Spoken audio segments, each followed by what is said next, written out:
एक बार की बात है। बीनू नाम की एक बकरी गांव से भटककर जंगल की ओर चली जाती है। बहुत दूर जाने के बाद बीनू को ध्यान आता है कि वह किसी अलग जगह आ गई है। अरे, ये मैं कहाँ आ गई? यह जगह तो मेरे गांव जैसी नहीं लगती।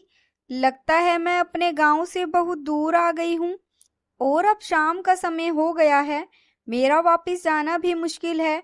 आज रात मेरा यहाँ रुकना ही ठीक रहेगा। सुबह होते ही मैं अपने गांव वापस चली जाऊंगी। बीनू आराम से बैठकर रात गुजारने लगती है। थोड़ी देर बाद बीनू को भूख का एहसास होता है। मुझे तो जोरों से भूख भी लग रही है। अब मैं क्या करूं? यहाँ खाने के लिए कहाँ जाऊं? बीनू आसपास देखती है। उसे बहुत सारी घास नजर आती है। मैं भी कितनी पागल हूँ, जंगल में होकर भी सोच रही हूँ कि क्या खाऊं। यहाँ तो खाने का भंडार है, हर जगह घास ही घास है। यह बोलकर बीनू घास चरने लगती है। इतने में ही उसे झाड़ियों के हिलने की आवाज आती है। झाड़ियाँ हिलती देखकर वह डर जाती है।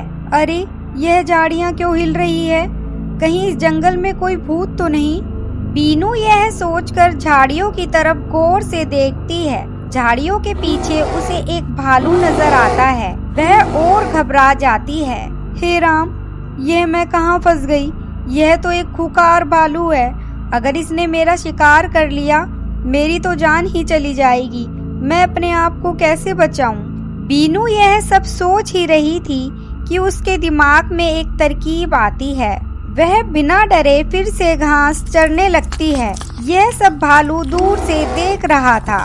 यह कमजोर सी दिखने वाली जानवर मुझसे डर क्यों नहीं रही है? और इसके सर पर यह अद्भुत चीज क्या है? यह किसी खंजर की तरह लग रही है। भालू बकरी के सींग को खंजर समझने लगता है। वह बकरी के कानों की तरफ भी देखता है। और इस जानवर ने पंखनुमा क्या चीज लगा रखी है? कहीं यह इसके उड़ने के पंख तो नहीं? यह जानवर मुझे देख के डरा भी नहीं। कहीं यह कोई चमत्कारी जानवर तो नहीं? इसके पास जाना तो खतरे से भरा हो सकता है। यहाँ से जान बचाने में ही समझदारी है। यह सोचकर भालू वहाँ से भाग पड़ता है। यह देखकर बीनू बकरी हंसती है और सोचती है, अपनी चालाकी का इस्तेमाल करके आज तो मैं बच गई, वरना यह भालू तो मुझे अपना शिकार ही बना लेता। अब जल्दी सुबह होते ही अपने गांव की तरफ कल निकल जाऊंगी। यह सोचकर बीनू सो जाती है। अगले दिन सुबह होते ही बीनू अपने पैरों के निशान देखकर उसी रास्ते से अपने गांव वापस चली जाती है। इस तरह बकरी की थोड़ी सी चालाकी उसकी जान बचा लेती है।